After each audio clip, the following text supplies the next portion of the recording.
Bien, buenas tardes, jóvenes. Hoy vamos a tratar de lo que son los fármacos antitusígenos, mucolíticos y expectorantes. Iniciamos con los antitusígenos, ¿no? Cuando hablamos de antitusígenos son fármacos que van a inhibir la tos, ¿no? Anti es inhibir la tos, tusígeno. Cuando hablamos de tos nos referimos a nosotros a una expiración, ¿no? O sea, el botar, pero de una manera explosiva. Es una expiración explosiva, fuerte, que va a actuar, como dice aquí, como un mecanismo protector. Pero ¿qué va a proteger? ¿Qué es lo que va a hacer? Va a limpiar todo lo que es el árbol traqueobronquial de todas las secreciones o de algún material extraño que puede haber ingresado a nuestro cuerpo, ¿no? Entonces, cuando nosotros tenemos, de repente, hemos olido algo, nos ha llamado a toser, ¿no? ¿Quién no ha olido el ají a veces cuando ha picado, ¿no? De frente nos llama a toser, o de repente cuando algo entra en la garganta, tosemos, o cuando hemos estado algunos con COVID, ¿no? También ha aparecido lo que es la tos, ¿no? Con la finalidad de poder eliminar alguna secreción o material extraño. ¿Cuáles son los estímulos de la tos? Hay estímulos mecánicos, químicos, inflamatorios y también algunos fármacos, ¿no? Mecánicos, cuerpos extraños, polvo, moco, ¿no? Que nos provoca toser. Químicos, por ejemplo, la nicotina, la capsaicina, que es una sustancia que contiene el ají, ¿no? A veces algunos son muy picantes, al momento de cortarlos o licuarlos nos conlleva a toser. Algunos agentes osmóticos o el ácido cítrico, ¿no? No digamos a todas las personas, ¿no? Pero algunas son más sensibles y los llama a toser. Algunos agentes o estímulos inflamatorios como las histaminas o prostaglandinas. Algunos fármacos, por ejemplo, como los inhibidores de la enzima convertidora de angiotensina, como el captopril, ¿no? En algunos pacientes los llama a toser, algunos más intensamente que otros. El enalapril, el lisinopril, entre otros, ¿no? Algunos medicamentos como el losartán, también el ibuprofeno, algunos AINES, algunas personas las hace toser, no a todas. Pero el más común que provoca la tos es el captopril. Entonces, ¿cómo se da este mecanismo, ¿no? De tos en el organismo? Nosotros en nuestro cuerpo en nuestro organismo tenemos muchos receptores, ¿no? Entonces, cuando todos estos receptores de la tos que se encuentran aquí, por ejemplo, tenemos en la garganta, en los senos paranasales, en los canales auditivos, en el esófago, los pulmones, el abdomen, los revestimientos del corazón y de los pulmones, cualquiera de estos receptores que se encuentran aquí, ¿no? Son estimulados por cualquier situación, ¿no? Por cualquier mecanismo. Entonces, va a provocar a que al ser estimulados, van a transmitir acá al centro de la tos, ¿no? La respuesta. ¿Y cuál es la respuesta? Toser, ¿no? Entonces, nosotros en nuestro organismo tenemos muchos receptores de la tos. Aquí están donde en la garganta, en el esófago, los pulmones, el abdomen, los cuales al ser activados, esa respuesta va a ser transmitida al centro de la tos y provocar la misma, ¿no? Tenemos dos tipos de tos, una tos seca y una tos productiva. Cuando hablamos de una tos seca, es una tos que nosotros tosemos no de esta manera, es seca, ¿no? No sentimos que vamos a eliminar algo, ¿no? O sea, es improductiva porque no se va a eliminar nada, ¿no? Es de carácter irritativo, ¿no? Como les mencionaba, si olemos el ají que es muy picante, entonces nos va a llamar a toser, pero no nos va a provocar a que se produzca o podemos eliminar alguna secreción, ¿no? O sea, no cumple ni en realidad ninguna función fisiológica, ¿no? En muchos casos supone un síntoma molesto, incluso difícilmente tolerable para quien lo padece. Por ejemplo, cuando se ha sufrido de COVID, entonces uno de los síntomas que ha sido muy persistente ha sido la tos seca, ¿no? Que en algunos casos, algunas personas era muy espaciado los tiempos en que se manifestaba la misma, ¿no? Entonces, en algunas personas era mucho más intenso, que provocaba también la irritación de la garganta provocaba un dolor de cabeza, ¿no? Era algo tan incómodo, en algunos casos puede provocar hasta vómitos, ¿no? En cambio, la tos productiva, pues sí, ¿no? Por su mismo nombre lo dice, no productiva, porque va a provocar a que algo se elimine, ¿no? Cuando tenemos alguna enfermedad bronquial, entonces tenemos secreciones que eliminar, entonces con solo toser, tosemos y sentimos que la flema o esa secreción va a ser eliminada, ¿no? Entonces, ¿en qué caso se presenta la tos seca irritativa? En una fase inicial de traqueobronquitis, donde no hay secreciones, en asma, en una inflamación o trauma de la pleura visceral, ¿no? La tos productiva, ¿dónde la podemos encontrar?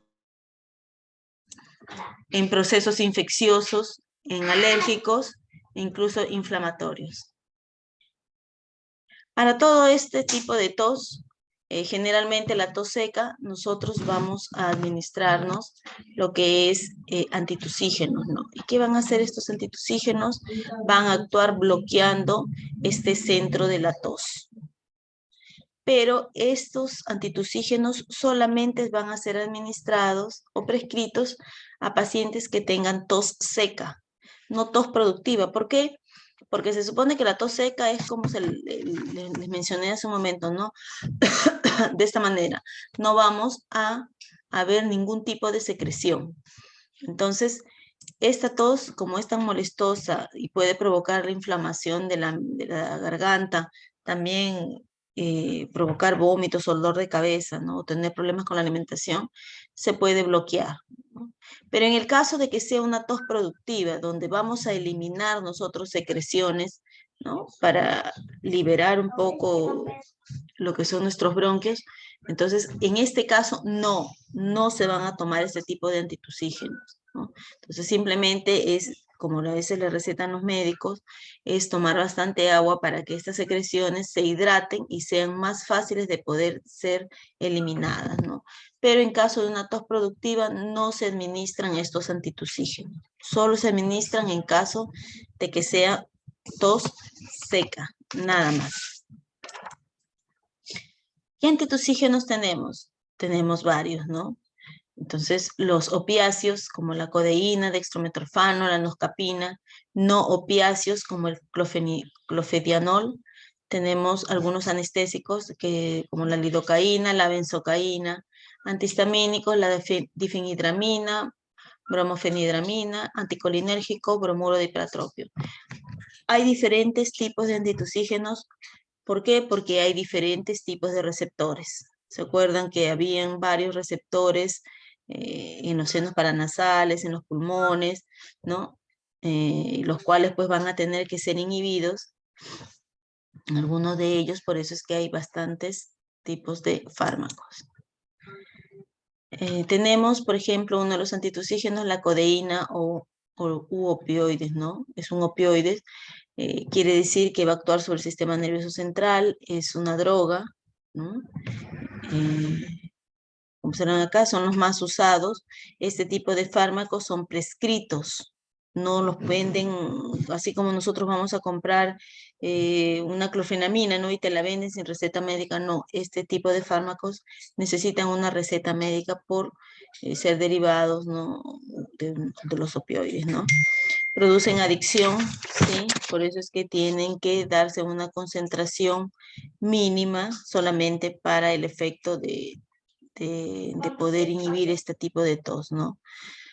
Reducción de la secreción bronquial, tiene acción analgésica baja o moderada, ¿no? Aunque asociado a analgésicos no opiáceos, como por ejemplo la aspirina, el paracetamol, el naproxeno, ¿no? Potencian el efecto, ¿no? ¿Cuál es su farmacocinética? Su absorción se absorbe en un 60%, su metabolismo es a nivel hepático, su eliminación es por la orina, su vida media es de 2 a 4 horas, su efecto antitusígeno se alcanza en dosis subanalgésicas, ¿no? Vías de administración oral, intramuscular y subcutánea, ¿no? Generalmente se les da para este tipo de Para este tipo de efecto, lo que es oral intramuscular, generalmente se les administra cuando hay dolor. Su mecanismo de acción ejerce su acción antitusígena a nivel central, actuando sobre la estructuras neurales donde se encuentra dicho control, ¿no? O sea, donde se encuentra el centro de la tos, inhibe el centro de la tos. ¿Cuáles son los efectos adversos? Pues como observan acá, somnolencia, depresión, confusión, estreñimientos, náuseas, vómitos, ¿no? Sequedad o boca seca. Está contraindicado en las gestantes y también en aquellas personas que toman pues alcohol, ¿no? Entonces, evitar, ¿no? ¿Por qué? Porque potencia el efecto de los alcohol. El alcohol es un agente depresor del sistema nervioso central. Entonces, imagínense ustedes, ¿no? Potencia ese efecto. El dextrometorfano es el más común, generalmente no necesita receta médica, pero también es un derivado, pues, ¿no? De lo que es un opioide, ¿no? Entonces, también se tiene que tener mucho cuidado con administrarle, sobre todo a los niños, de una manera, pues, irresponsable este tipo de fármacos, ¿no?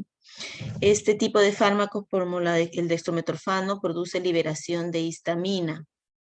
Entonces, si nosotros estamos con un resfrío o estamos con mucosidad o rinorrea o una rinitis y de repente provocada por una alergia, ¿no? Entonces nosotros podríamos tomar este fármaco dextrometorfano. Definitivamente que no, ¿no? ¿Por qué? Porque si cuando yo tengo un tipo de alergia, mis histaminas están en una concentración mayor de lo normal, ¿no? Por eso es que me provoca esta eliminación de lo que es el moco, me provoca el estornudo, me provoca el picazón de repente del cuerpo. Entonces, si yo tengo una elevada concentración de histamina, entonces me administro este dextrometorfano que me va a provocar una mayor producción de la misma, ¿no? Entonces no es recomendable tomarlo cuando se está con un tipo de alergia o una rinitis, ¿no? Carece también de acción analgésica, ¿no? Su absorción es rápida, se obtiene los efectos a los 15 o 30 minutos después de su administración. Su metabolismo es hepático, su eliminación es por la orina, su vida media es de 11 horas. Entonces, el dextrometorfano, tener siempre precaución porque la mayoría de personas, para inhibir la tos de los niños, se las administran, ¿no? Entonces, muchas veces no preguntando. Entonces, hay que tener mucho cuidado con el dextrometorfano. ¿Cuáles son sus reacciones adversas? Confusión, náuseas, vómitos, ¿no? Agitación o nerviosismo. Está contraindicado en personas con asma, con enfermedades hepáticas, en embarazo o alergia, ¿no? Lo que les mencionaba. Los mucolíticos. Los mucolíticos vienen a ser fármacos que van a modificar las características pues fisicoquímicas de las secreciones bronquiales, ¿no? O ese moco que nosotros sentimos o cuando estamos con alguna enfermedad, con una bronquitis, ¿no? Por ejemplo, respiramos y sentimos que nuestro pecho hierve, ¿no? Y cuando tomamos algún tipo de fármaco o tomamos bastante agua, sentimos que cuando tosemos eliminamos esa mucosidad, ¿no? Entonces, esta mucosidad generalmente está un poco deshidratada en nuestros, por así decirlo, en los bronquios. Entonces, y los cilios, o sea, hay tanta cantidad de esta mucosidad que los cilios no son suficientes como para poderlas eliminar. Entonces necesitamos de estos mucolíticos que lo que van a provocar es la hidratación de esta mucosidad. Por eso también es que el médico les dice, tomen bastante agua, ¿no? Para poder eliminar esta mucosidad, esta secreción que se tiene. Entonces, la finalidad del agua es pues que hidrate esta mucosidad y pueda en el momento de toser poder eliminarlas, ¿no? Entonces, estos mucolíticos lo que van a provocar es la hidratación o aumentan ¿no? La hidratación en esta mucosidad para que éstas puedan ser expectoradas o eliminadas, ¿no? ¿Qué mucolíticos tenemos? Algunos derivados de los aminoácidos o azufrados, derivados de la basicina y algunas enzimas, ¿no? Como por ejemplo, en los derivados de los aminoácidos o azufrados tenemos la acetilcisteína, que es un fármaco que ha sido bastante prescrito en el tiempo de COVID, ¿no? La carboximetilcisteína. Derivado de la basicina tenemos la promexina o el ambroxol, quien no ha tomado eso, ¿no? También tenemos en algunas enzimas la dornasa alfa, tripsina, quimiotripsina, ¿no? Los más comunes, más recetados son la promexina o el ambroxol y también la acetilcisteína, ¿no? En concentraciones de 200 miligramos para niños y de 600 para adultos. Vemos acá la acetilcisteína, ¿no? En su farmacocinética se absorbe rápidamente, su administración es por vía oral, ¿no? Son polvitos que se van a disolver en un poquito de agua. Su distribución se distribuye ampliamente, más en los tejidos broncopulmonares. Su unión a proteínas es 50%, quiere decir que el 50% está disponible, no es activamente terapéutico. Biodisponibilidad un 10%, metabolismo hepático y eliminación es renal. ¿Cuál es su mecanismo de acción? Es múltiple y complejo, ¿no? Afectando la composición química del moco, disminuyendo su viscosidad y facilitando su expulsión. Vía de administración es en sobre, como les mencionaba, de 200 miligramos, generalmente es para niños, y los 600 miligramos es para adultos. Generalmente se recetan por 3 días. Hablamos de las interacciones, no administrar conjuntamente con antitusivos, porque puede provocar alguna congestión secretora peligrosa, ¿no? Entonces, ¿por qué? Porque se supone que nosotros, los antitusivos o antitusígenos, los tomamos para inhibir la tos, ¿no? Y si tomamos con la acetilcisteína para hidratar la mucosidad, entonces, ¿para qué vamos a tener para poder eliminar esta mucosidad hidratada, nosotros necesitamos toser?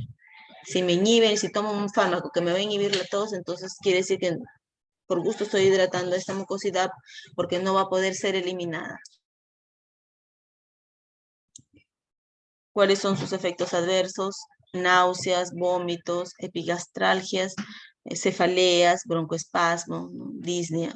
Contraindicaciones, hipersensibilidad, úlcera, diabetes, insuficiencia hepática y renal, ¿no? El ambroxol, ¿no? El ambroxol, como podemos observar acá, en su farmacocinética, su administración es por vía oral, ¿no? Es más rápida.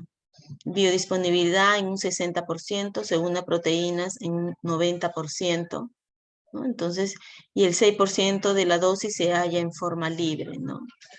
Su distribución se distribuye en los tejidos, su metabolismo es en el hígado y se elimina por vía renal y un 10% por las heces. Algunos expectorantes no son aquellos que van a eliminar o ayudar a eliminar lo que es esas secreciones ya hidratadas, ¿no?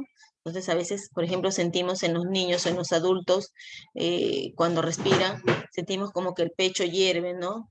Queremos toser, como que algo, esas secreciones quieren salir, pero no pueden, ¿no? Entonces necesitamos la ayuda de algunos expectorantes, ¿no? Entonces los expectorantes que vienen a ser son sustancias que potencian el mecanismo de eliminación del moco, ¿no? Entonces van a provocar a que este estímulo de la tos, ¿no?, se dé y que pueda provocar la eliminación de este moco ya hidratado, ¿no?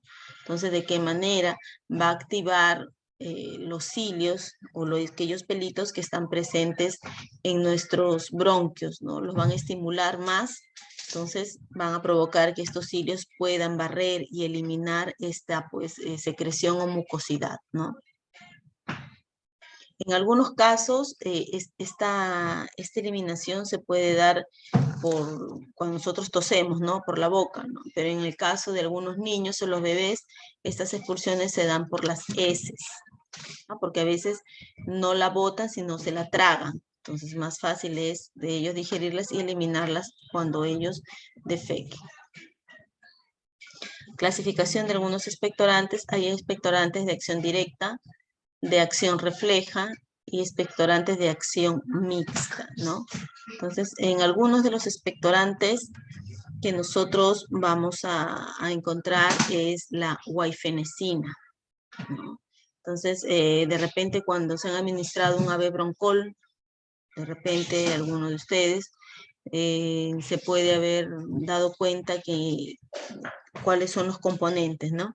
Entonces, de este fármaco encontramos la benzatínica más la guaifenesina, ¿no? Entonces, como también tenemos acá otro fármaco, ¿no? Que es guaifenesina, fenilefrina y dextrometorfano, ¿no? Entonces, este es el expectorante más usado, ¿no? Es una sustancia semisintética con acción expectorante, ¿no? Entonces, es la más usada conjuntamente con otros fármacos para poder eliminar esta secreción, ¿no?